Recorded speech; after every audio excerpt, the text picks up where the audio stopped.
right, is the audio? Yeah, the audio is good. Let's see.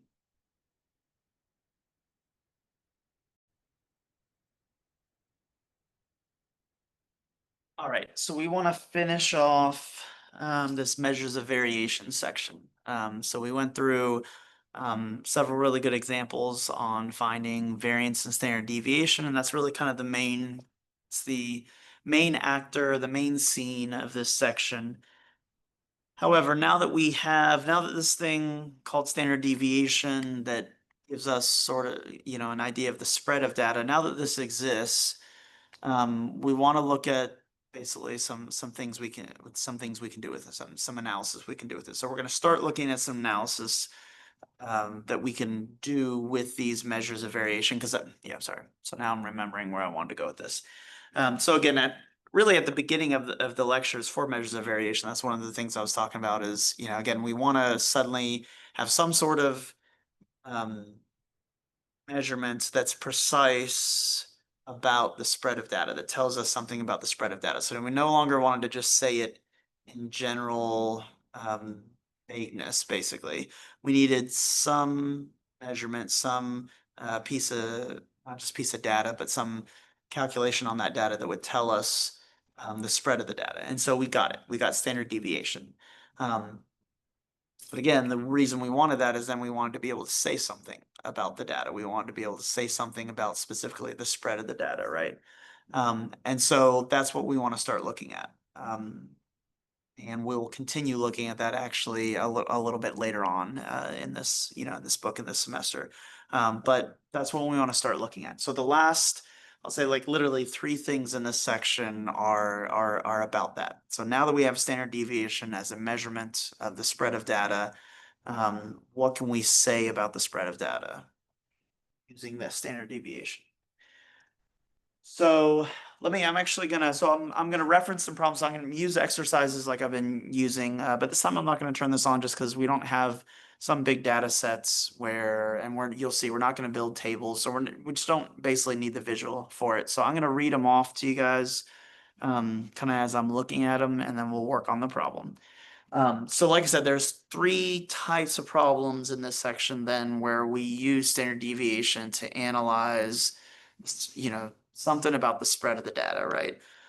So that's literally what we're gonna do. We're gonna look at three problems, three exercises.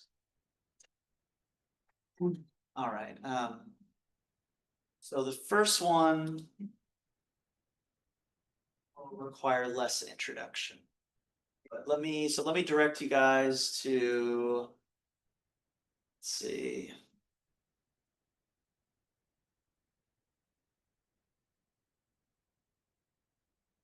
Well, let's look at number 29. And let me make sure too that I have the right vocabulary for what we're about to talk about.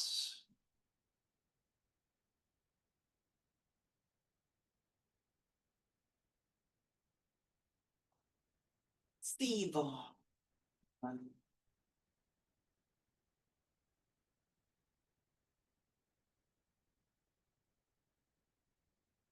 let's look at 29 here. So 29, they call this hospital emergency waiting time. So notice kind of information they give you here. They say the mean of the waiting times in an emergency room is 80.2 minutes with a standard deviation of 10.5 minutes. So there's one emergency room that you go to. I guess hopefully you never go to the emergency room. Or hopefully if you ever have to, you never go more than once, right? But in some city, in some population, they what do you call it? They looked at the waiting times for one emergency room, and the mean of those waiting times was 80.2 minutes, and the standard deviation was 10.5 minutes. Now, mean waiting time for patients who are discharged. Oh, okay.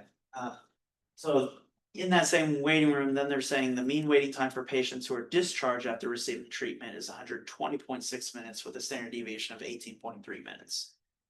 So the comparison they're doing here is kind of interesting. So we're looking at an emergency room, and they're looking at what's the wait time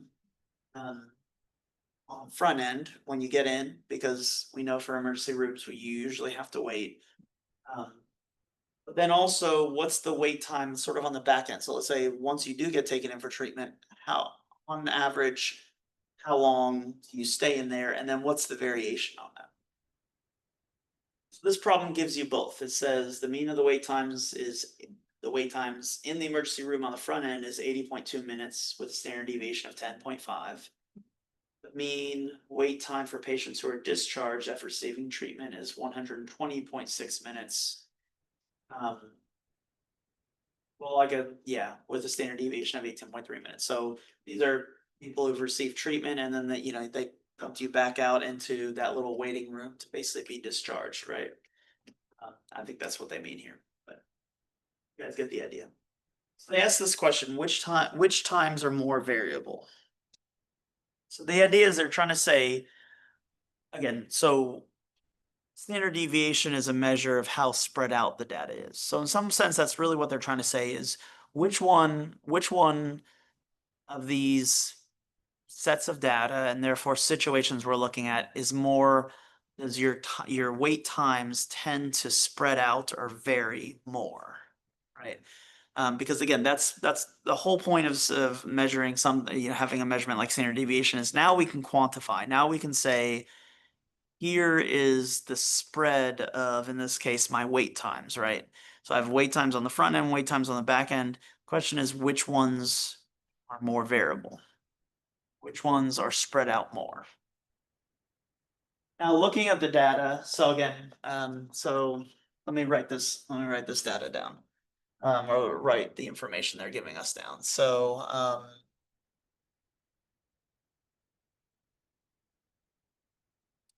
well, so I guess we'll call this will be my wait time on the front end and the wait time on the front end.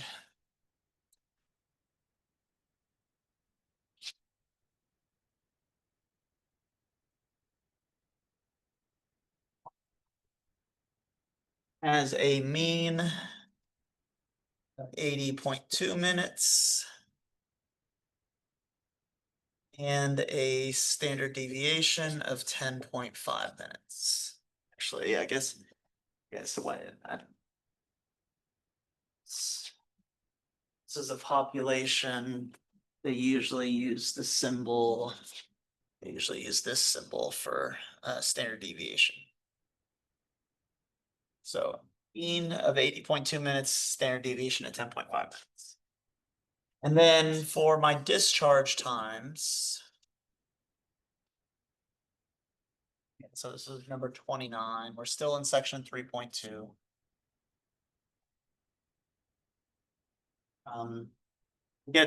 We're gonna have to get to sections 3.3 and 3.4 next week, but also spoiler alert, there's a lot in section 3.3 actually. So between the two sections, there's also a lot to go over there. They really should have made all four of these sections into like 6 sections or something like that. They really put too much into these one sections, but that's okay. The discharge times.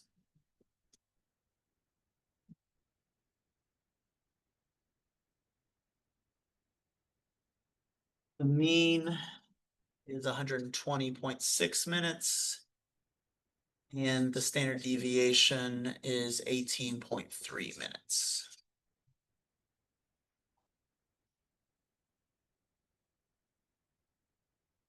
So when you get into the emergency room, you wait on average an hour and 20 minutes, but there's a standard deviation. Your average deviation is about 10.5 minutes. So maybe 50%, well, we'll see. It's not just 50%, but part of the time you're waiting maybe 10 minutes more than that. So an hour and 30 minutes. Part of the time you're waiting 10 minutes less. So maybe an hour and 10 minutes. The discharge, though, after you've been treated, people are waiting on average about 2 hours, plus or minus 18.3 minutes. So the standard deviation of 18.3 minutes. So their question is, which one of these populations or sets of times, or just so your wait times or your discharge times, which ones are more variable, more spread out? And I think looking at the numbers, notice the standard deviation is just higher on the discharge, right? So it would seem pretty obvious and pretty logical that that one is more variable or varies more. However, I do want you to notice that this 18.3 is definitely greater than the 10.5, but the 18.3 is kind of compared to 120. It's, so my average wait time is 120, whereas the 10.5 is kind of compared to the 80.2 minutes. So, one way to think about this is, let's go back to commute times. So let's say you're driving to work and there's always traffic going to work. And then let's say you're driving to work and you're coming home at the end of the day. And there's always traffic both ways, right? Let's say you're on your way to work, your average time it takes you to get to work is about 40 minutes. But your standard deviation is about 20 minutes. So what I'm saying is, on average, it takes about 40 minutes to get work, but sometimes it takes 20 minutes less and sometimes it takes 20 minutes more. Now, on your way out of work, everything is packed. And so, let's say that on the way out of work, it actually takes you not just 40, it maybe takes you, I don't know, 80 minutes to get home.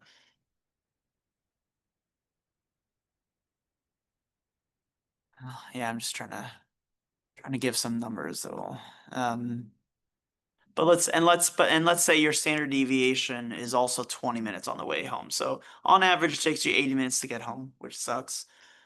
Sometimes 20 minutes more, sometimes 20 minutes less. So I want you to think about that 20 minutes.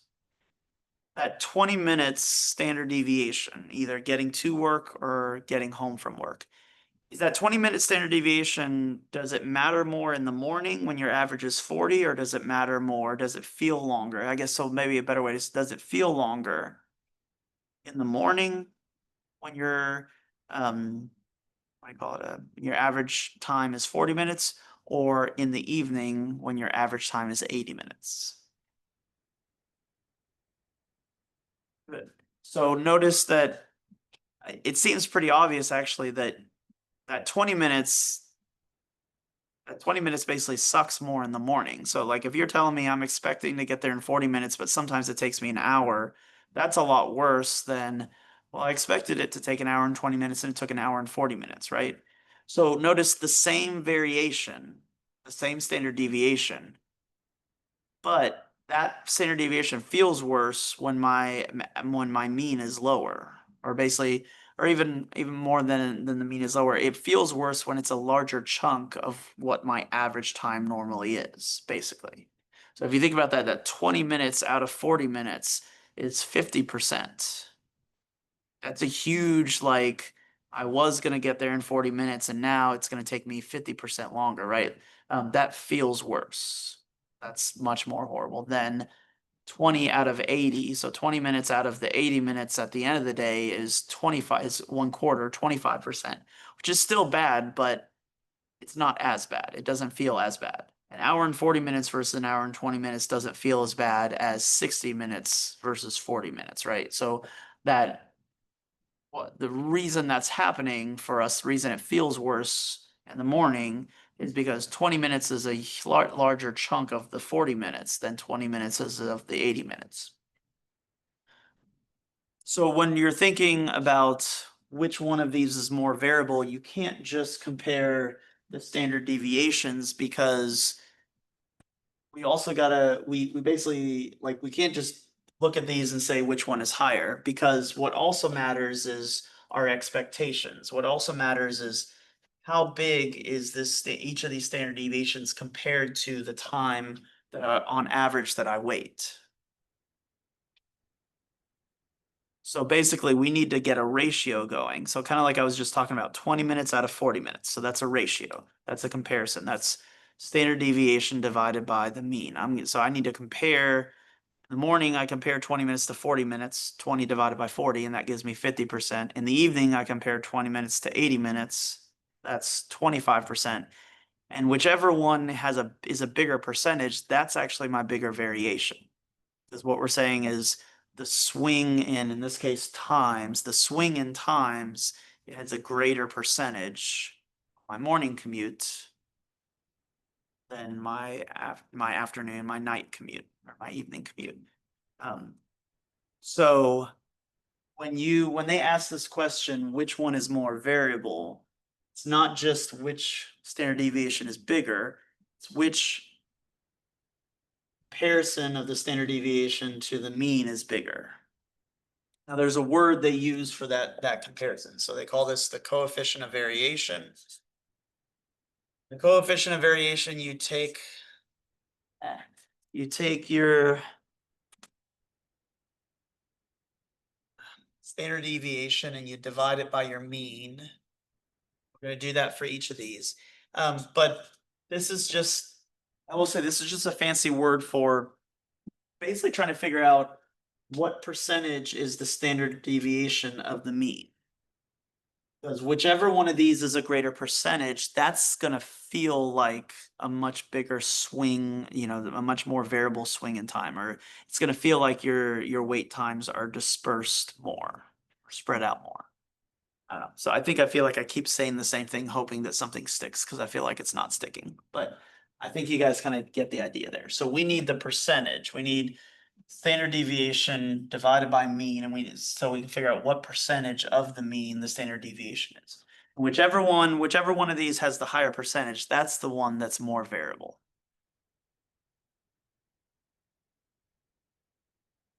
So we're going to do this twice.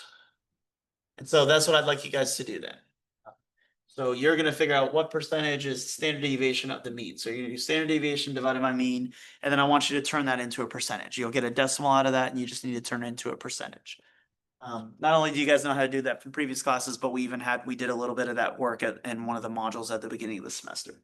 So go ahead and figure out the coefficient of variation, the percentage variation. That's actually really a better word for it, the percentage variation for each of these, and let's figure out which one's more variable. So pause on your side, and I'll pause on my side.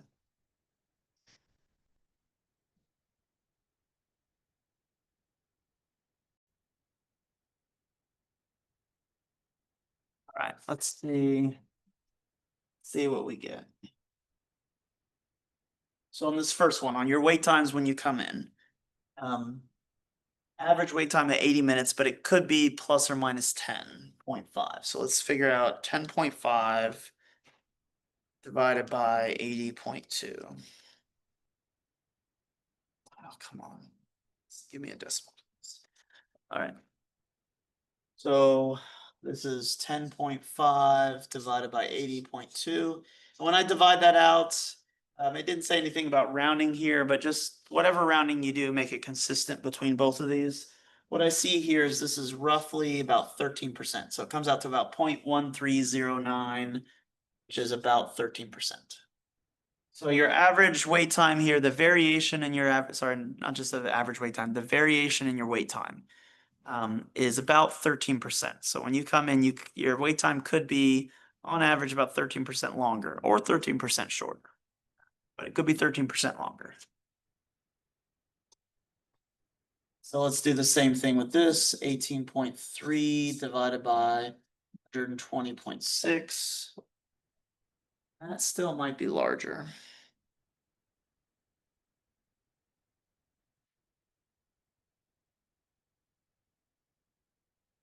Yeah, it is a little larger. So this one is roughly 15%. So when you're being discharged and you're sitting there waiting, your variation, your how spread out your your discharge times are, it could be 15% longer than kind of the average, and it could be 15% shorter, but that spread, that tendency is to be 15% plus or minus, whereas the tendency for your wait times to begin with are 13%. So which one of these is more variable? Which one has more variable wait times? But it's gonna be your discharge times. So this is bigger, winner, winner, chicken dinner. This one is more variable.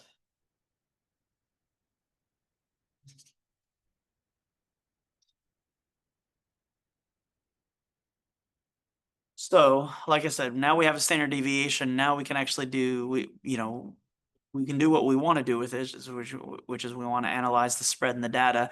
This is one way that we analyze the spread in the data. We do the percent variation basically, or they call it the coefficient of variation, to tell if I'm comparing two different bits of data, sets of data or two different populations, I can now tell which one is more variable, which one is more spread out. So this one, in this case, my discharge times are a little more spread out.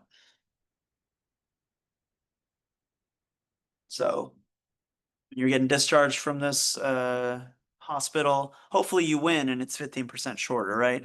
So hopefully you get that, but maybe you don't and it's 15% longer. Okay, so that's one thing we can describe or analyze or figure out now that we have standard deviation. All right, another thing. This next one is where these next two really, I need to give you guys a little bit of explanation behind this. Give me a second. Let me just dream up what I want to say here. So going back to last chapter, one of the things we talked about in the last chapter is we talked about those shapes of distributions, right? So when you graph a bunch of data out, it's not every distribution ever, but a lot of times you end up with either a Bell distribution. So this could be one of your distributions, or they also call this a normal distribution. You could end up with something that's just a flat line. We call that a uniform distribution. What were my other shapes on the distributions? So we looked at, there were skewed distributions that were like a Bell distribution, but basically you just pushed that mound in the middle, either to the left or the right. So you had distributions that were like this. That's a skewed right distribution. There are distributions that looked like essentially the opposite. Skewed left distribution. We also had, sorry, let me. Skewed right, skewed left.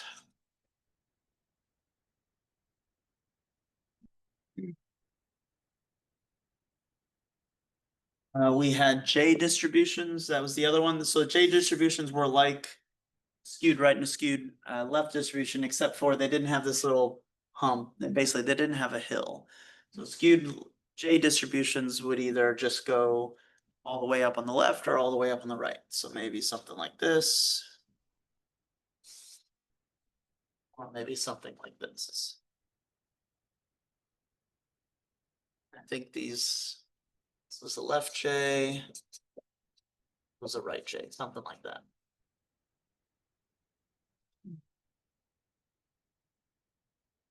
And I think the last couple distributions that they showed you, I think there's at least one more.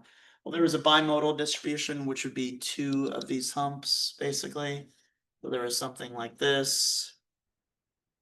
Call this a bimodal distribution.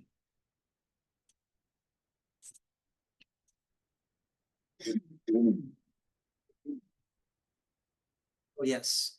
And then there was, so again, you basically, if you notice, you basically, besides the uniform distribution, you basically end up distributions that look like a hump, or they look like something like this, where it just goes high left or high right. So the bimodal even is just two humps, right? It's two Bell distributions. So you could also have what they called a U distribution, which was basically a left J and a right J stapled together. Something like this. So U distribution.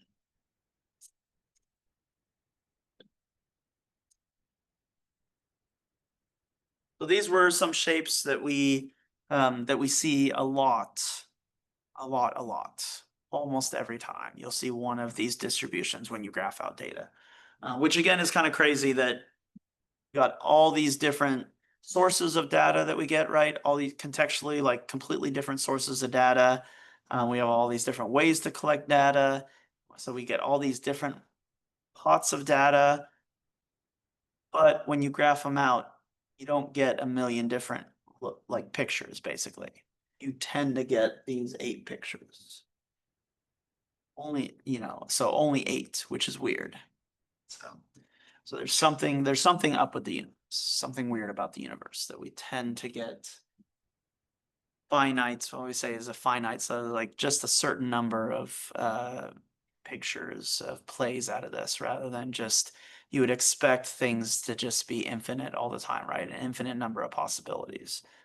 Again, I'm not saying that there isn't others, but they just don't come up very often. But even those others, there's not a ton of them either. So this is a lot less than an infinite number of pictures and possibilities, right? So I just want to leave that in your head. I'm not gonna, that's nothing about the homework, and I don't even have a good answer for you on that from a philosophy or math or even science point of view. But it's something we've noticed about the universe that you would assume with the universe we have ton of different things being combined together, right? And you would assume you just have an explosion of different possibilities, an infinite number of possibilities and equations, graphs, distributions. And we actually keep finding consistently that we, at least that's not what occurs. What occurs is we get a certain number of pretty regular patterns, pictures, equations, etc., that seem to govern and kind of code everything that we look at, right? Um, and so I'll just sort of leave that in your head as like we don't have a good answer why, but why? That's weird. Should be an infinite number of possibilities. And maybe there's a million possibilities, but most of those possibilities never get used. Again, that's weird. And why is that? So, anyways, I'll leave that and let that explode in your head for the next 20 years of your life. um, anyways, sorry. So we end up with kind of these distributions often almost always. So what we now can do for any of these distributions though, so whatever the shape of my distribution is, I can go and I can calculate a mean and I can calculate a standard deviation. So what you're going to see as we keep going on is now we have 2 rock solid things that we can calculate. One tells us the middle or roughly the middle. One tells us the spread of the data, right? So on every distribution, on every bit of data, collection of data we ever get, we can now go calculate these things.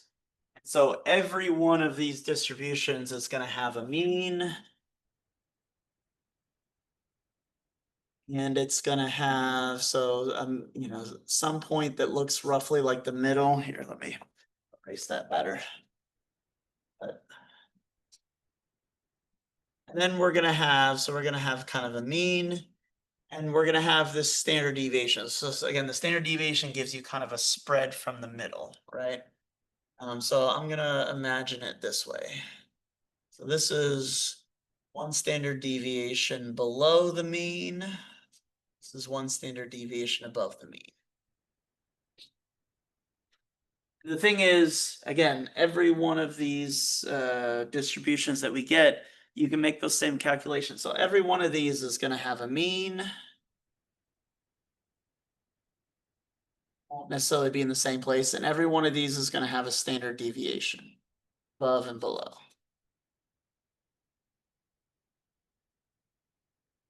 Every one of these. So maybe there's my mean this time. And there's my standard deviation.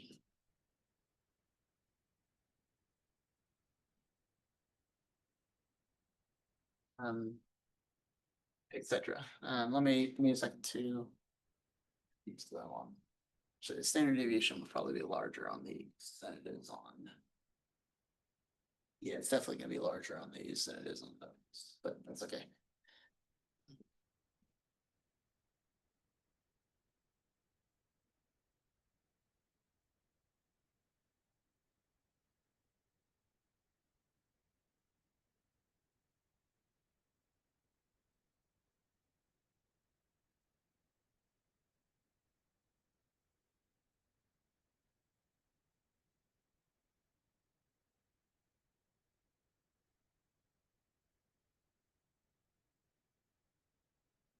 I know this won't matter to you guys from a learning stand, or what you're seeing on the video, and maybe from a visual standpoint, but maybe let me just make these last two, and on the rest of them that I do, let me make placement of these dotted lines a little more probably realistic and accurate. So on something like a skewed right distribution, because we have some large numbers here, my standard deviation is naturally going to be a little larger than it would be on a Bell distribution. So maybe my standard deviation here is something like this. So that's one standard deviation up. This is going to be one standard deviation below, something like that. Skewed right, so kind of the same deal on skewed left, just opposite side. So maybe that's my mu. And then it's going to be one standard deviation above.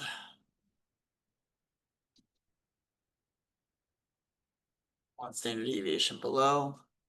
And then on a J distribution, it's basically your standard deviation is going to tend to be even larger, because now you have a lot more. Basically, you have more data in the high range, and more in the low range as well.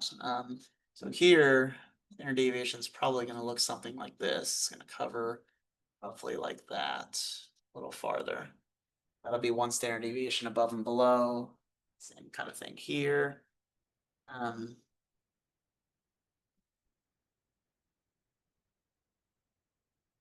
But the mean is probably going to be farther up.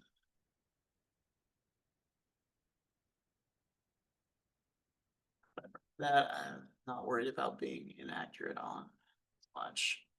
But yeah, one standard deviation above, one standard deviation below, etc. And right now, I won't worry about the bimodal and the U distribution. But you get the idea. So you can calculate a mean and a standard deviation every time and kind of place it on your diagram. So these shapes of distributions now, I mean, we saw it when we did graphed our data in the last chapter, that you were making a graph, right? You were making a horizontal axis, and you measured out that axis, and what do you call it, wrote out wrote out the numbers and the spacing for that, and you did that for the vertical axis, right? So you can imagine with those graphs, then now that we can calculate a mean and we can calculate a standard deviation, we literally could graph the mean and a kind of a representation of the standard deviation like this. You could actually graph it in on those graphs. So those graphs, which gave us shapes and distributions, you could physically graph, like, just as a piece of data, you could graph in the mean and the standard deviation, kind of like this. But we can now add that to our graphs. That gives us some information, and we'll kind of see how we want to use that. Okay, sorry. So let's do one more here. So mean should be exactly in the middle for this, for uniform distribution. But my standard deviation should be pretty large for these, because we have a lot of pieces, low and high.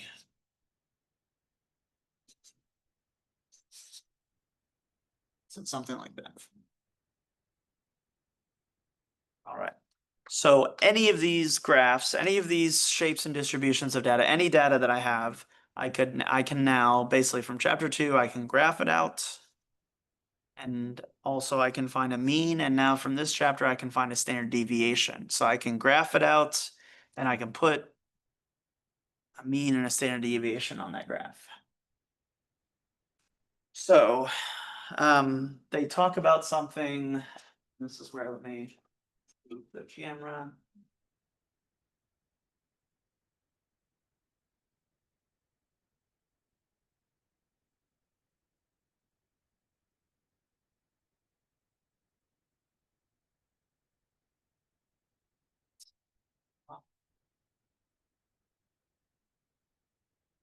So they talk about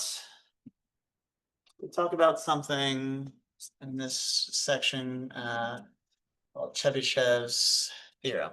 I spelled it right, but I'm pretty sure I spelled it right. Chebyshev, so not with a C, with an S. And Chebyshev was, Eve? I think he was a Russian mathematician. He was part of the USSR. Yeah, that's when Russia was USSR. So there was a lot of countries that were part of the USSR that are now their own countries. And I say that because I don't know if he was from the middle of Russia, if he was actually probably more from like the Czechoslovakian area of Russia, what we now call Slovakia. But anyways, so Russian mathematician or USSR mathematician.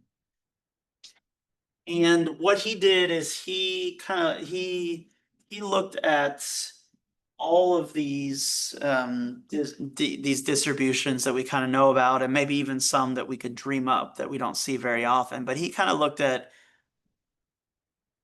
what percent of the data basically fits between, so if for any of these distributions, if you look at the mean and then do plus or minus one standard deviation, what percent of the data fits within there?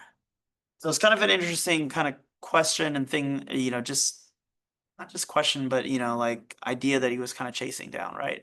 So he was trying to chase down, he was saying, okay, give me any data from anything, right? Like no particular context, no restrictions on the data. It could be 11 thing, it could be a sample of 11, it could be a sample of 2000, it doesn't matter.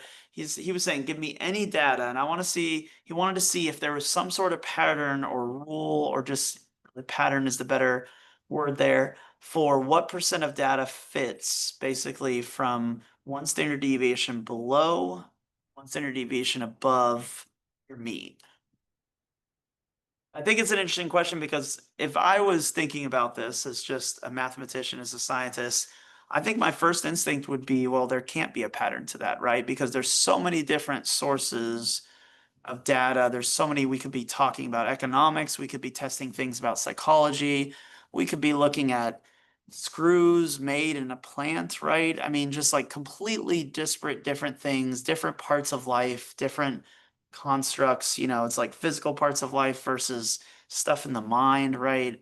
So my first thought would be, well, there can't be a pattern, right? There's all these different sources of data, there's all these different distributions of data. So you're telling me that if I basically for all these possibilities, if I go measure, count all the data that fits one standard deviation and below and above the mean, whether it's a left J distribution or a skewed right distribution, which it looks like the percentage should be different, or a Bell distribution or a uniform distribution. It's like all these shapes are different. So my natural thought again is one standard deviation below and above the mean should be a different percentage all the time. And again, that's just looking at the shapes of the data. That's not even considering, again, like I said, so data from, I don't know, the size that you end up cutting the screw to, right? In some plant that produces screws versus, you know, I don't know, IQ in humans, right? It's like, how could there be any correlation or any like pattern that matches up between those two different sources of data? Like that just doesn't even make any sense. So I think that would be the natural response. Chebyshev kind of was like, well, but maybe there is a pattern. So the crazy thing is he did find a pattern. So the crazy thing is, again, like I was just saying before, again, you would just think that there's an infinite number of possibilities and patterns in the universe.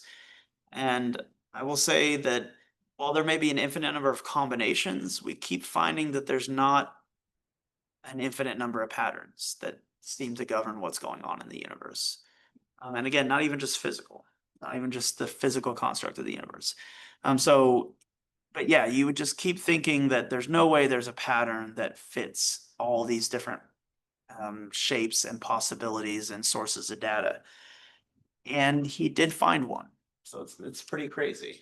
Um, let me, there's a formula that goes with it that we want to work with, but before that, I want to get a picture going with it.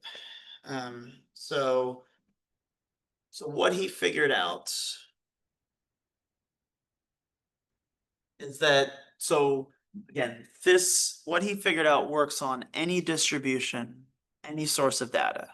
It doesn't matter if it's pretty like a bell or like a uniform distribution, if it's like nice and symmetric, or if it's skewed right or skewed left, or even more skewed right or even more skewed left, right? So if it's all the way left J or all the way right J, or bimodal or U distribution, it actually doesn't matter for literally any bit of data you could ever collect from anything, any source, any context, no matter what shape that distribution ends up looking like. The way he kind of envisioned this is whatever that data is, though, when I go to graph that data, right, I'm always going to have a horizontal line that represents sort of the spread of my, the values of data that I'm getting. So I can always calculate a mean of that data. So the mean is going to sit somewhere. So let's say that's my mean. And so the way he kind of envisioned this is you're always going to have a mean no matter what the shape of that distribution looks like, no matter what the source or context of that distribution is. And you can always calculate a standard deviation. So you're always going to be able to calculate a standard deviation. So I can mark out one standard deviation below that mean and one standard deviation above that mean. Again, no matter how big or small that standard deviation is. So he's just, in some sense, what he's doing is he's envisioning this distribution of data in the most general sense. In the most general sense, I don't know what the shape looks like. Could be any of these. Could be ones we can't imagine. But I'm still always going to have a horizontal line. No matter what the shape is you see over this, you're going to have a mean. You're going to have a standard deviation. And let me make sure I write this right.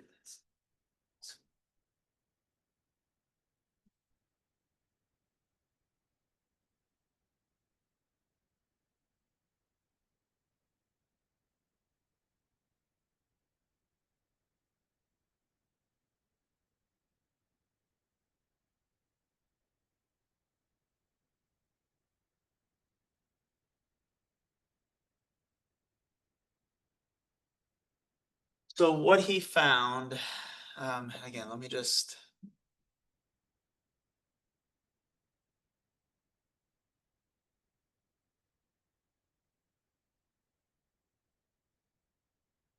So what he found, the way you want to think about this is the percentage of data.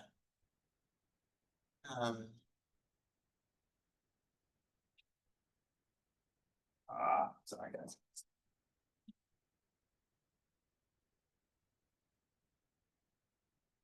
So the percentage of data, the percentage in K deviations. So and I'm gonna say K here because what I'm saying is this formula is gonna allow us to figure out the percentage of data that at least fits it within one standard deviation. So that's what I mean. That's what you see visually here. We have one deviation below and above, but we could also then do two. So, okay. So you can sort of imagine this is two standard deviations below, and this is two standard deviations above, right? The middle, the mean. And you can even go as far as three. I mean, you can go as far as you want, basically here. So that's three standard deviations below. That's three standard deviations above.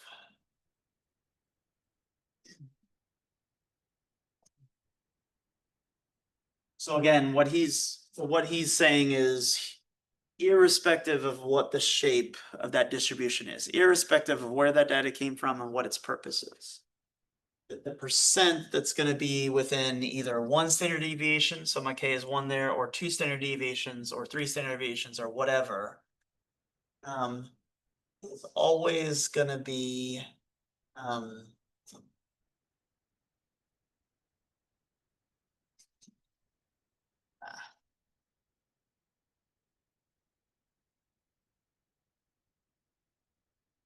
Let me not use words there.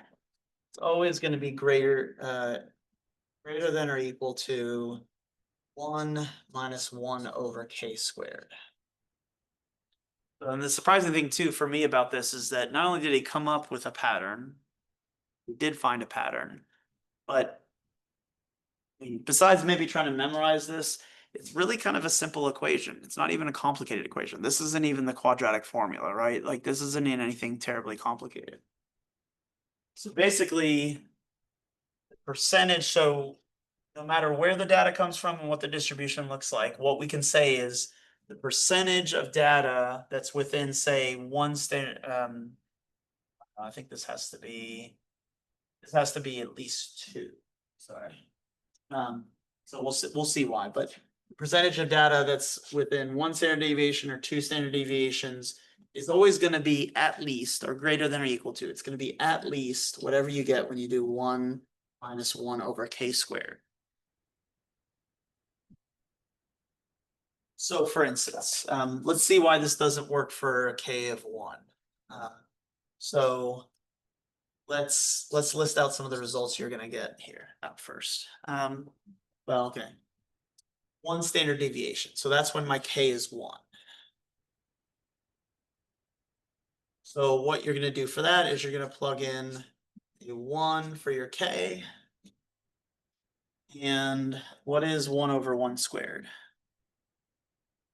Take a second on, or just take a second to look at that. What is 1 over 1 squared?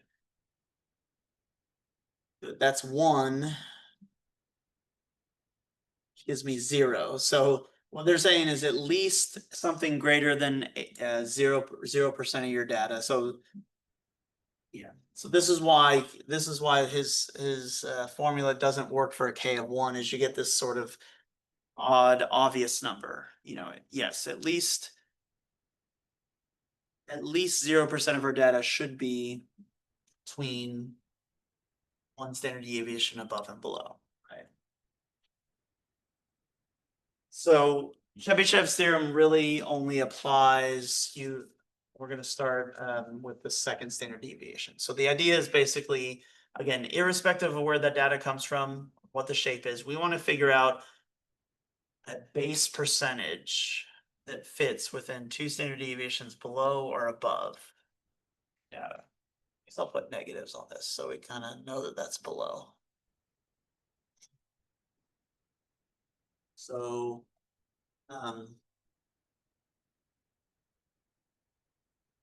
so two standard deviations. Let's do it this way. So those two standard deviations is going to be greater than or equal to 1 minus, now what's my K going to be there? My K is going to be 2. So 1 minus or 2 squared. Now we can do some real calculations here. So what is 2 squared? Good, that's 4. Now let me go on to the right. So that's 1 minus 1 over 4. And what's 1 minus 1/4? What do you actually get there? You should get 3/4. So greater than or equal to 3/4. 3/4 as a percentage, what is that? That's going to be 75%. So the moral of the story here is, for any data we'll ever get, any source, any shape of a distribution, two standard deviations is at least 75% of your data. Always. Like I said, that's the crazy thing that he did. It's crazy that he figured out a pattern that actually works always. Greater than or equal to 75% of your data always fits either two standard deviations below or above whatever your mean is. So hopefully that kind of, again, strikes you, honestly, strikes you with a little bit of wonder. Also, you can hopefully start to see kind of the power and the use of these two measurements, the mean and the standard deviation. Because now that we have these and we have Chebyshev's theorem, we can actually make a huge, we can make a very definite, huge claim about sort of spread of the data, right? So up to 2 standard deviations below or above, at least 75% of my data, always, every single time. And like I said, that's at least. So it could be 75%. It's likely going to be more. Depends on the distribution and the spread of your data, but at least 75% of your data.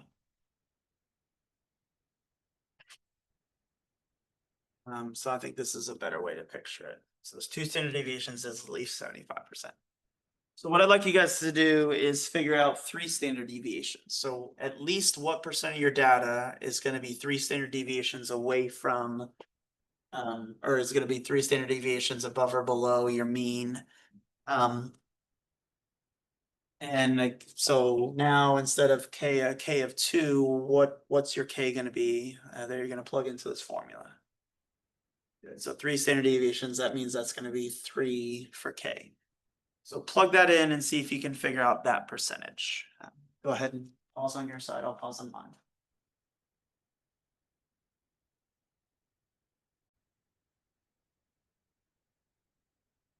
All right, good. So for 3 standard deviations, I'll write this down here.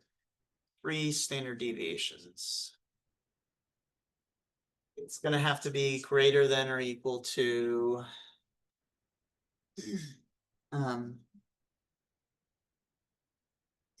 second two before I. Okay. So 1 minus 1 over 3 squared. And what was 3 squared? That's a 9. So that's going to be greater than or equal to 1 minus 1/9. That's 1 minus 1/9. 8/9. 8/9 says a percentage, maybe to the nearest percent, roughly 89%. So then 3 standard deviations away from our mean always contains at least, it's the only thing I don't like about this.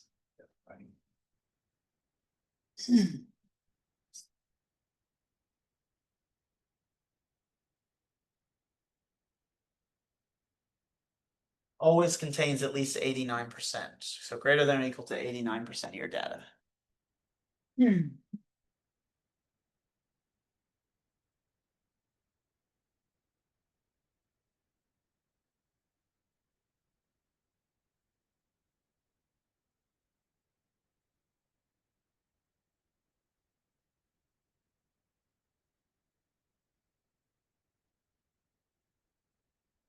You could keep doing this. So you could do this for 4 standard deviations, 5 standard deviations. And again, the crazy thing about it, the really kind of surprising, brilliant thing about it is, again, it works for any data set, any distribution.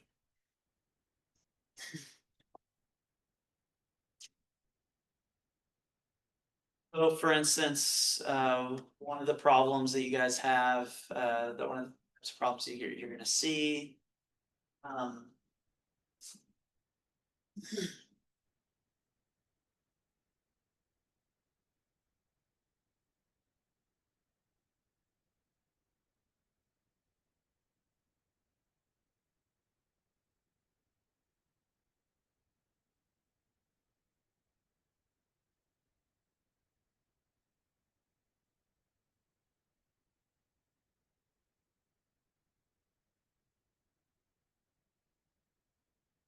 let's look at maybe 2 problems off of that. Part of the board.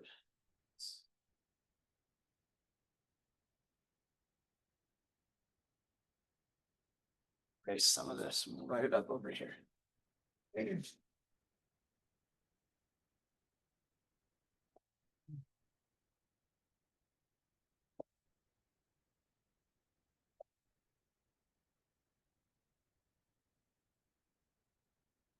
Let's look at something like this. Will start.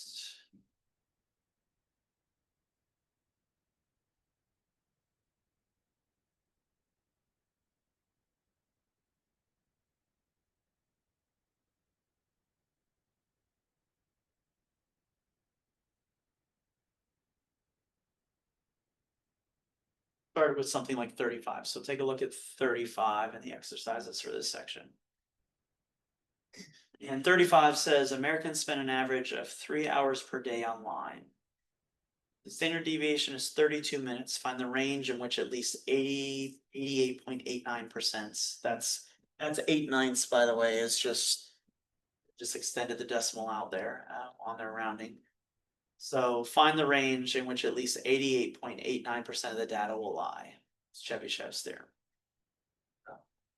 So 35.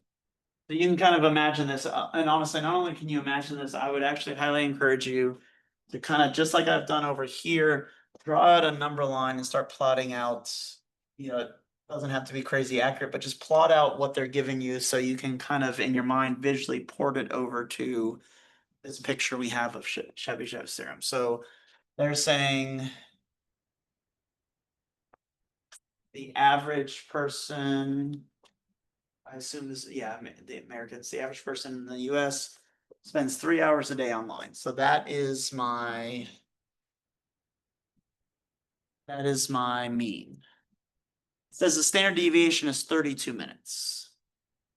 I can draw kind of, again, the same idea. I can draw one standard deviation below, one standard deviation above, but I can just replace that little standard deviation symbol with 32 minutes because the problem tells me that standard deviation is 32 minutes.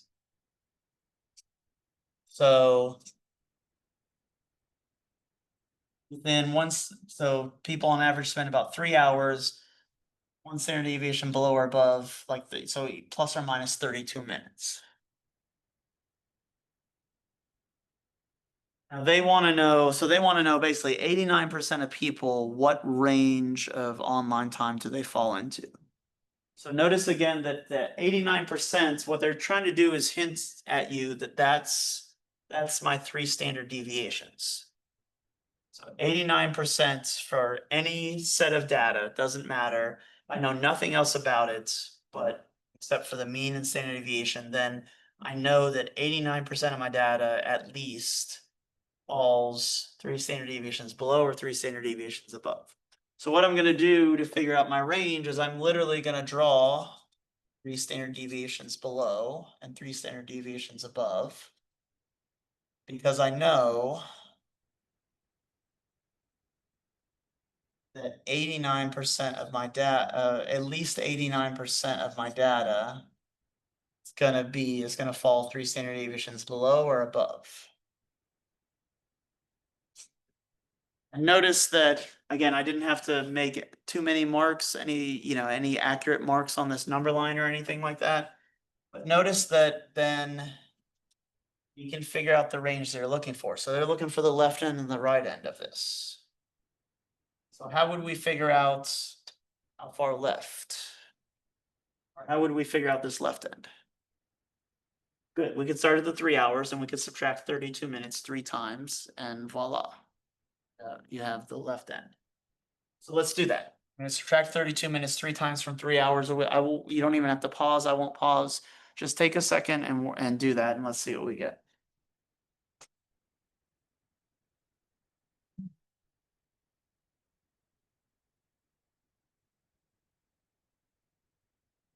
Good. We know 3 hours, by the way, is 180 minutes, 60 minutes per hour. So I'm going to take 180 and subtract 32 3 times, which means I'm subtracting 96. So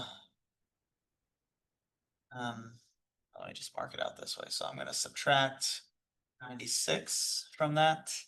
You subtract 96, you end up with 84 minutes. On the number line, if this is my 3 hour mark, I mark right on the end of the left end of 3 standard deviations would be 84 minutes. Then I'm just going to go the opposite way. I'm not going to take 180 and add 32 3 times. So I'm going to add 96. And 180 plus 96, what does that give you? 276 minutes. So my range, so at least 89% of Americans spend somewhere between 84 and 276 minutes online each day?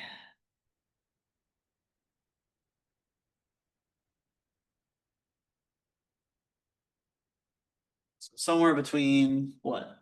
1 hour, pretty close to 1.5 hours to 4.5 hours. Which is definitely believable, especially now. So I forget when this book was published, so this data is probably 2 to 5 years old, something like that. But especially now, if again, your definition of online, you now have to include the phone. If you think about our days, easily spend three, somewhere between 1.5 and 4.5 hours online. So we can answer a question like that using Chebyshev's theorem. Um,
All right, well, let's look at something like 39 next. Um, 39 is talking about farm sizes. So the average farm in the United States in 2014 contained 504 acres. Standard deviation was 55.7 acres. Use Chebyshev's theorem to find the minimum percentage of data values that will fall. So the minimum percent of farms that fall within the range of 364.75 to 643.25 acres. So again, let me try to picture these numbers they're talking about here. So this is let's switch this to 39 now. We kind of erase a lot of this, but not all of it. So now we're talking about the size of farms in the US. This is like it says as of 2014. So a little more than 10 years ago. Average farm was 54 acres. Now notice that, so this problem also tells you our standard deviation was 55.7 acres. So we could count off standard deviations below and above this 504 by either subtracting 55.7 or adding 55.7. You could keep doing that.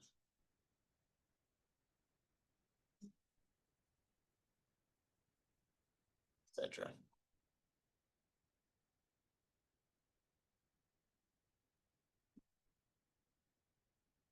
Again, if this was like the last problem, they would say, what what are the limit, what sizes of farms fall within 89, fall within 89%. You could have done the same thing we did on the last problem.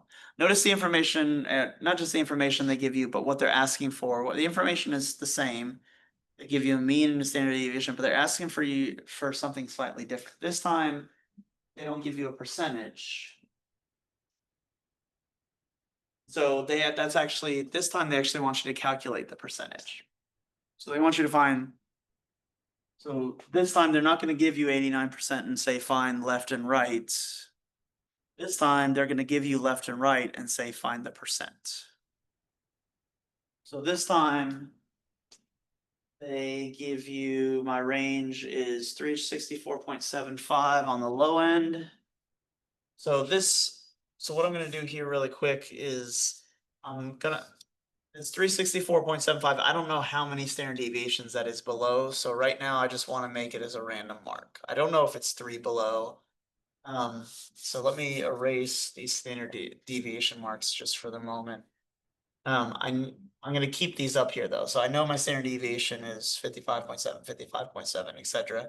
But this 364 point, it's say 364.75. It's 364.75 is somewhere on this side of 504.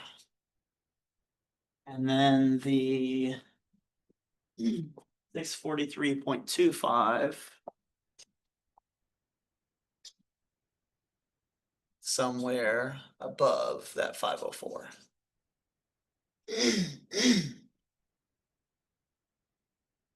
And so what they want is they want to know what percent fits between these two.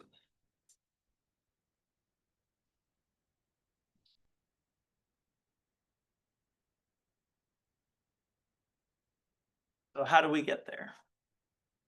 Well, notice that one of the reasons I wanted to leave these numbers up here is at least to hopefully suggest something to you visually that, again, I don't know how many standard deviations this is below that, but I can maybe figure out how many standard deviations it is below. So it is some number of standard deviations, maybe not a clean number, but I don't know, maybe it's 2.5 standard deviations or 2.42 or whatever that is, but we could figure out how far this is below the 504 and then figure out how many standard deviations that is. And the same with the top end. We could figure out how far that is above the 504 and then figure out how many standard deviations that is.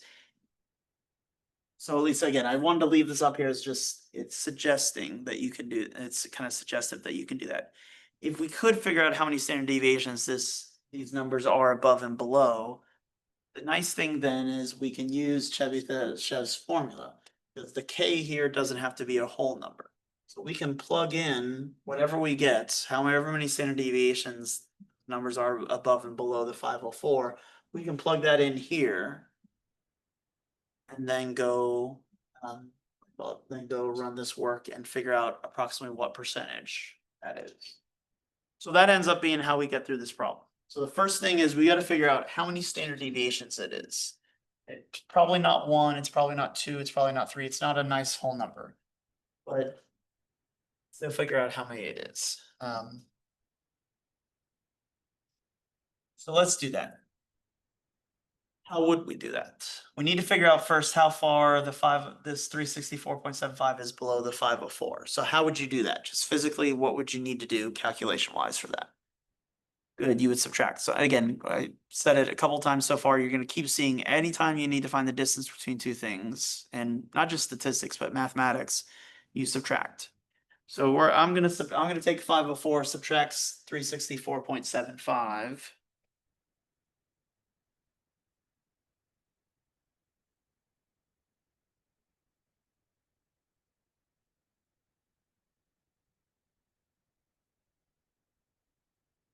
What I get is 139.25, and give me a second.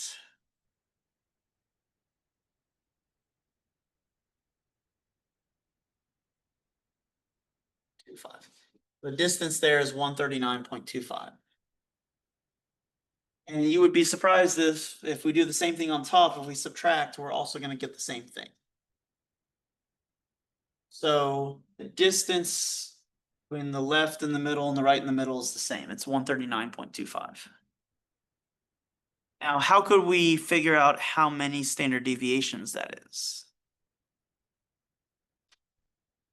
So essentially, we want to figure out how many 55.7s make up that.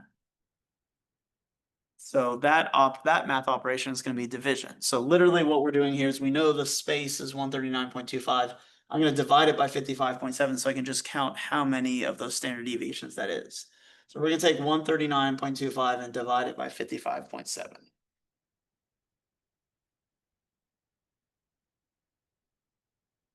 What you're going to end up with there is 2.5. So actually,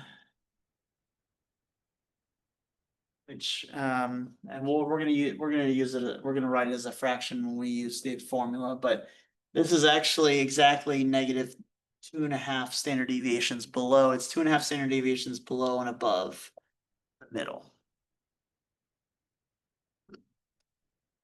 So then if I want to know this percentage, I'm gonna go ahead and use Chebyshev's formula, because Chebyshev's formula tells me the percentage. As long as I know how many deviations we are above and below, then the percentage greater than or equal to, and then we just plug it in. So it's 1 minus 1 over, and K is my standard deviations. And I'm gonna be squaring that. So if you want, now as far as physically putting this in a calculator, I'm pretty sure for something like this, because the decimal is clean, it's 2.5. You can put that in a calculator, square it, and it'll do things nicely for you. It'll get you the answer. I am gonna write it as a fraction here, because when this number doesn't come out cleanly, the only way you can get this answer accurately is to put in the fraction version of whatever that number is. And the fraction version of that is 5/2. So I'm gonna start doing the fraction work from here. I don't, follow along with me as much as you can. I don't want you to focus on more on that, but just that you can run the work and get the number. And again, like I said on this one, because you can plug it in as a decimal, then that's perfectly fine. Throw that in the calculator and make sure you get the same thing that I get. But what I'm seeing here then is this is going to be greater than or equal to 5/2 squared is 5/2 times 5/2. That's going to be 5 times 5 is 25, and 2 times 2 is 4, so 25/4. And when you divide by a fraction, so when I do 1 over 25/4, that flips the fraction. I'm gonna end up with greater than or equal to 1 minus 1 over 1 times 4 over 25, which is just 4 over 25. So greater than or equal to 1 minus 4 over 25. And what that ends up being is 21 over 25. And that actually, as a percentage, is 84%. So at least 84% of my data fits within 364.75 to 643.25. That's what they wanted to know, what percentage. So at least 84%. So as of 2014, at least 84% of your farms were somewhere between, of our farms were somewhere between 364.75 acres and 643.25.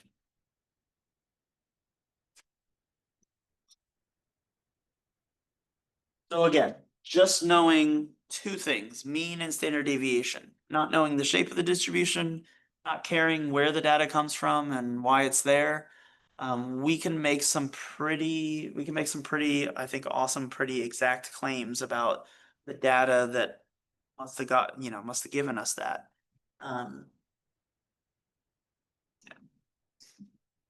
Good. All right, so you're gonna have some problems where they use Chebyshev's theorem that way. Now, even better, or at least maybe even nicer than Chebyshev's theorem, but you'll see a little less, just not as broadly useful. So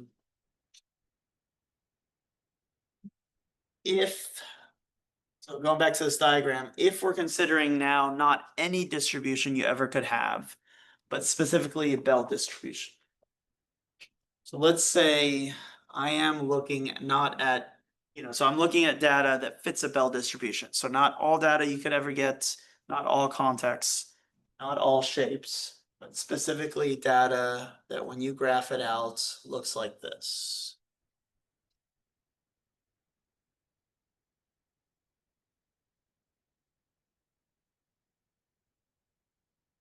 So a Bell distribution, or they basically call this, I think they call this the Bell approximation.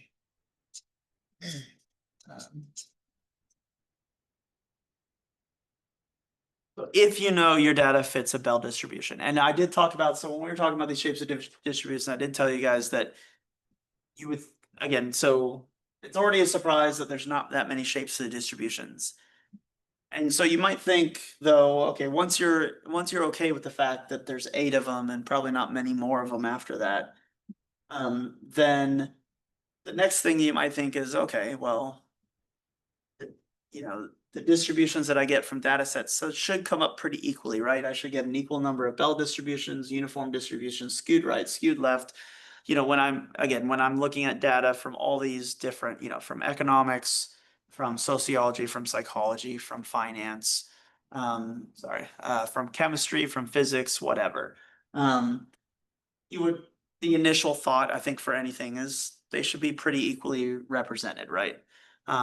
There's a lot of different contexts that these data comes from. There's a lot of different data that you could grab from a lot of different situations. So maybe it comes up pretty evenly. But I was talking about last week that surprisingly the Bell distribution comes up a lot, a lot, more than the others. Which again, hopefully, like you think that's weird. So that should be weird. So that is another weird thing. Another thing to set in your head and let it explode for 20 years. Why does this one come up more often than the others? And it comes up more often than the others by a hefty margin. Not like crazy, but really kind of maybe not crazy, but just sub crazy. A lot. It comes up a lot more often than the others by a hefty margin. Why? Why do big sets of data, especially so we'll see in a later chapter that one of the qualifications is you have to have certain size sets of data, but especially for bigger sets of data, why does it always kind of work out this way? Or it works out this way a lot more often than the other ways? And I asked that question again, I'm saying we don't even have a good answer. I've read a lot of science, a lot of math. I've read a lot of research articles, and I've read a lot of good philosophy. We honestly don't have a good answer as far as I know. We know that it happens, and we can mathematically describe maybe why it happens. But even the mathematical description doesn't really give us a why. It just gives us a numbers tendency, a how. But it doesn't give us a why. So we don't know why. But that's a good question to ponder. Anyways, so now instead of Chebyshev, which is looking at any possible distribution, any possible data set from anywhere that fits any of those distributions, now we are only going to look at Bell distributions. And if I look at Bell distributions, then it ends up, so this one doesn't need a formula. We're going to give you approximations right now. There is a formula that comes in a later chapter. And honestly, since this is not a research designed class, we won't even focus, you'll see even in the later chapter, we won't even focus on using that formula a ton. But there is a formula for this. But short of that, for Bell, specifically for Bell distributions, one standard deviation away from your mean is approximately, so now it's not greater than or equal, it's almost exactly, approximately 68% of your data. 68% of your data fits within one standard deviation away from the mean if you have a Bell distribution. And then if 2 standard deviations away, so again, with Chebyshev, with any distribution, we're saying at least 75%. We know at least 75% fit 2 standard deviations away. But if it's a Bell distribution, and 2 standard deviations is actually approximately 95% of your data. Pretty darn sure that's right. Sure I got that right.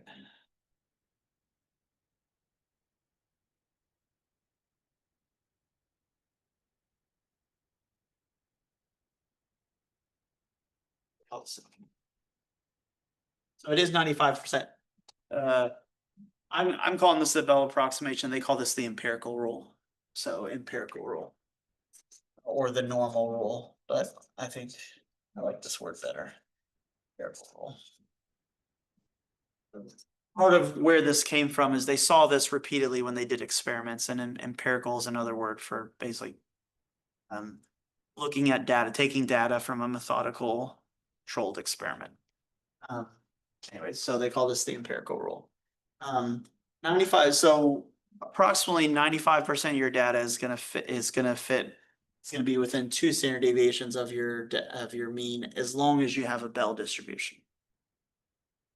And we could go even farther. So you can go farther than what I even list here, but the last approximation that we'll get for this book is 3 standard deviations, which is 99.7%. So almost exactly 99.7% of your data roughly fits within 3 standard deviations of the mean, as long as you have a Bell distribution.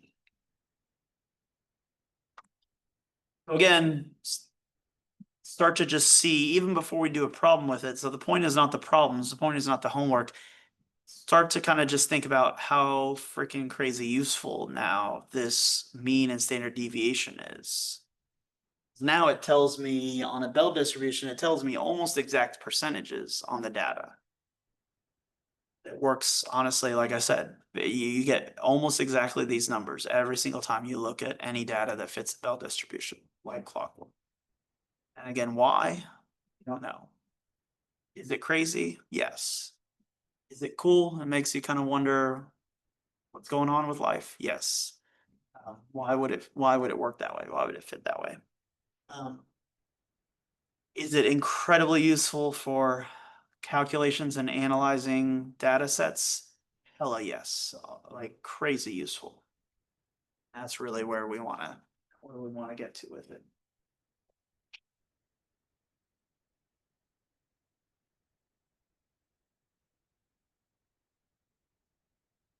Let me find a problem or two on based off of the empirical.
Let's do 41.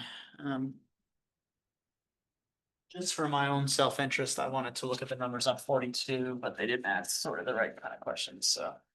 Um,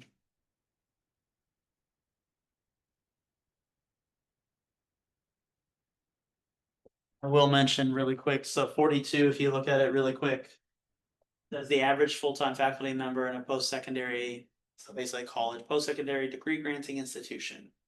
Works an average of 53 hours per week.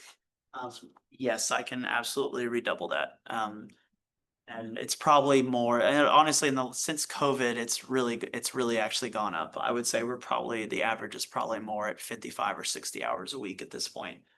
But yes, 53 hours a week, that is very accurate. Anyways, let's look at 41. 41, it says the national average for mathematics SATs in 2014 was a 538. You guys all likely took your SATs at some point. Remember, like, so your math portion, both your portions, but like the math portion, you get scores anywhere from what I think it's like 200 to 800. So the average score was like a 538.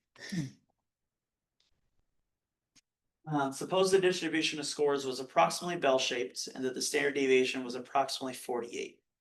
Then what boundaries would you expect 68% of the scores to fall? Again, let's kind of draw out what they're saying here. So what they're saying is average test score, the middle essentially of this distribution, is a 538. And we know this is a Bell distribution.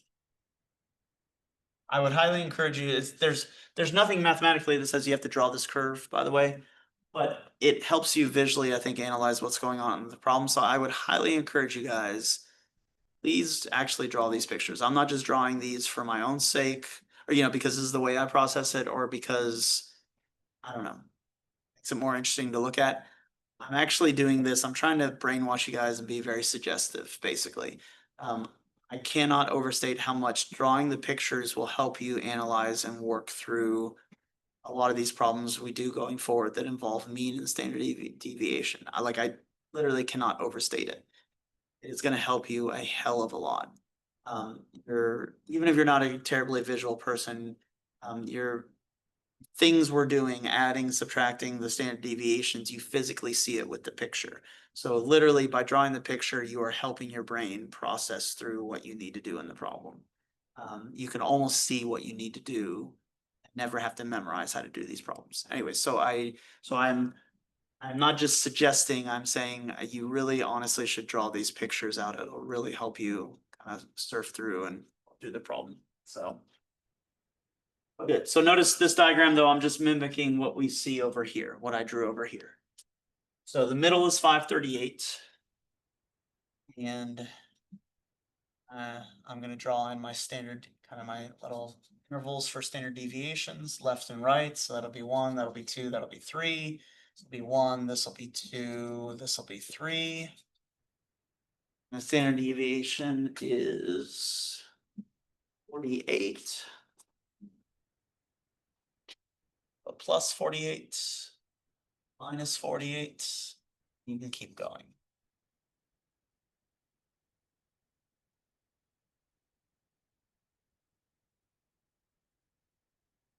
Now, the first question they ask, they want to know what's the boundaries? What boundaries would you expect 68% of your data to lie between? Notice they're mentioning that number because on our diagram we know exactly how many standard deviations cover 68%. That's going to be one standard deviation above and below. So that's going to tell us what to do here. So the 68%. 68% is 1 above and below. So what you need to do is you need to calculate 1 below and 1 above. You need to subtract 48.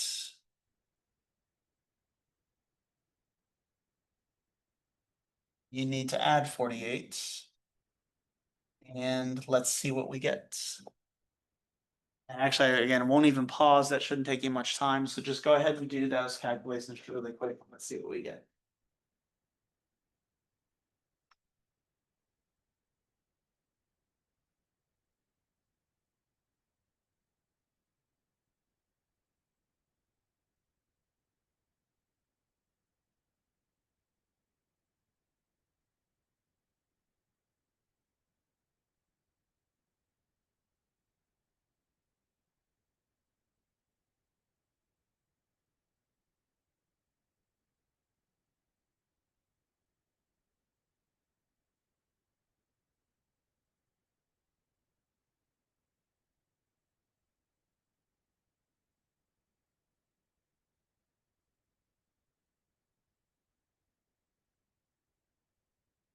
So what are you guys getting? When you subtract 48, what did you get? So that should be a 490. What about when you add 48? Should get you up to about 586. So that's 68. So as of 2014, and if you calculated the data, if you literally counted it all up, which would be a ton to count, it would be almost exactly, again, it's approximate, but it'll be almost exactly 68% of our high school seniors or juniors or whenever you're taking that, but the students who took it got a math score somewhere between 490 and 586.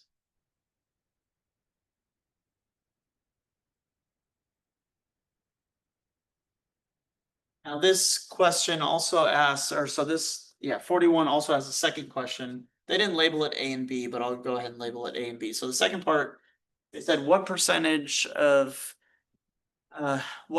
scores would lie above 634? I notice that that's kind of, again, asking a similar question. It gives you gives you a boundary. It's well, in some sense, it's the reverse. They're looking for a percentage and they're giving you a boundary. Whereas on this problem, they gave you a percentage and they're looking for the boundaries. They want to know what percent is above a 634. So the first thing we may need to do though is we may need to figure out then. So if this is my middle is 538, and I at least know my standard deviations are 48, so I could kind of go up above, count up 48s. We maybe want to figure out what these boundaries are going up. So 634 is above 538. So I want to figure out where that 634 is, basically, I guess is what I'm trying to say. So that would be my first thought. And that's not, again, that's not math technique. That's just playing a game, solving a puzzle, right? So they tell me 634. My initial thought is, where is that, right? So we know, for instance, 538 plus 48 gave us 586. So one of the ways you can visualize this is that's a 586. Well, I can add 48 again. Let's see what I get. So the natural curiosity here basically is when do we get to 634? So if you add 586 plus 48, what do you get? Notice that you actually get 634 out of that. So 634 was a very intentional number that they gave you. It is 2 standard deviations above the middle. Now let's think about that. So now if what I know from my empirical rule is that 2 standard deviations above and below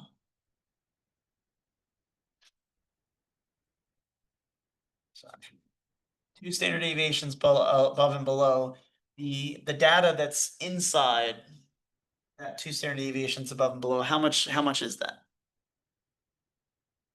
That's 95%. 95% of our data covers from here to here. Now let's look at what they were asking. They were asking not how much was between some number and 634. They were saying how much was above 634. So we know 95% of our data is between whatever this bottom number is and 634. They want to know this. They want to know how much is above it. So I'd encourage you to highlight that on your picture. So now let's kind of think of, again, play a game with this. Think of the picture. Think of kind of where we're trying to get, what we're trying to figure out in the picture.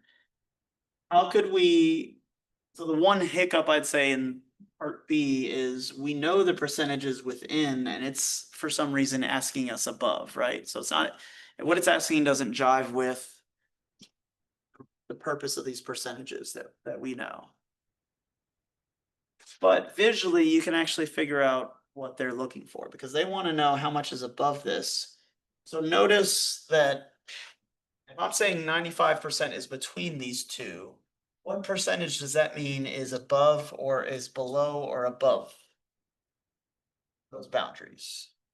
95% is inside, how much is outside? Good, so that means 5% is outside, but the outside is made up of things that are above 634 and below whatever this number is. We don't have to figure out what that number is.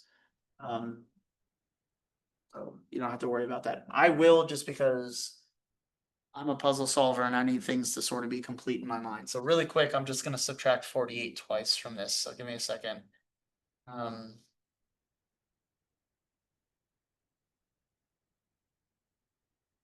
That's, I guess, going to be, oh no, from this. Sorry.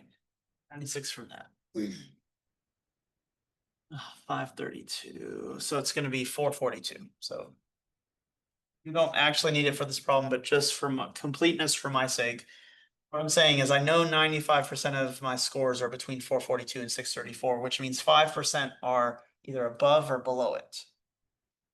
So then how can I figure out what percentage approximately should be above it? The above and the below here, I mean, the Bell distribution, one of the things about it that I talked about briefly before is it's symmetric, basically. So if you split it in half, it's going to be the same left as it is right. So that means the amount above and the amount below have to match each other, and both of those together are 5%. So then the amount above just has to be half of 5%. What's half of 5%? It's 2.5% or 2.5%. So in 2014, we now know that only about 2.5% of the people who took the SAT got above a 634 on their math portion.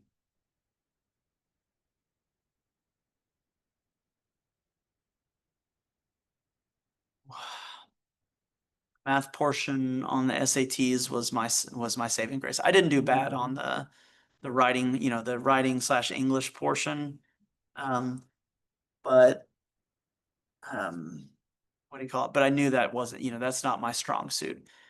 So this wasn't 2014, this was before that, but I was way up in the percentages because I think for my SAT, I got a 750 on the math portion. And for my so that if you ever have go to grad school, you'll take what's called a GRE to get to as part of your admission, which is basically the same as an SAT. It's just more, honestly, the questions are more about logic and problem solving and less about like facts that you have to memorize or something like that. So I like the GRE actually better. But yeah, so it was the same on the GRE. I also got a 750 out of 800 on the math portion. So that was my saving grace on SATs and GREs and getting me into, better schools as far as four-year universities is I would get about a 520 or 530 on the English portion, but then I would get a 750 on the math portion. So that got me a lot of places.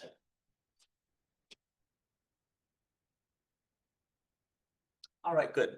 So we can do problems like this, knowing these percentages about the belt distribution. Um,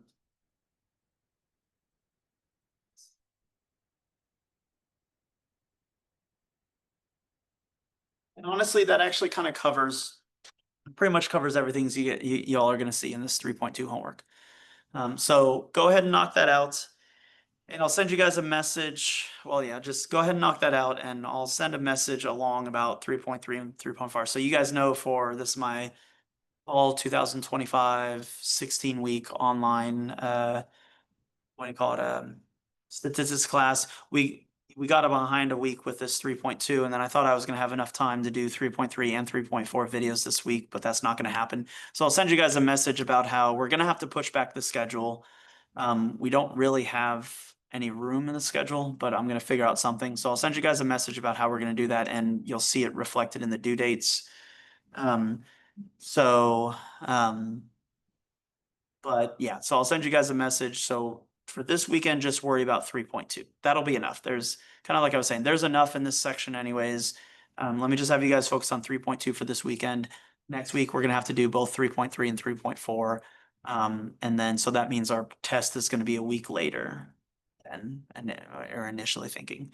But I'll send you guys a message about all that. Otherwise, I will see you guys next time.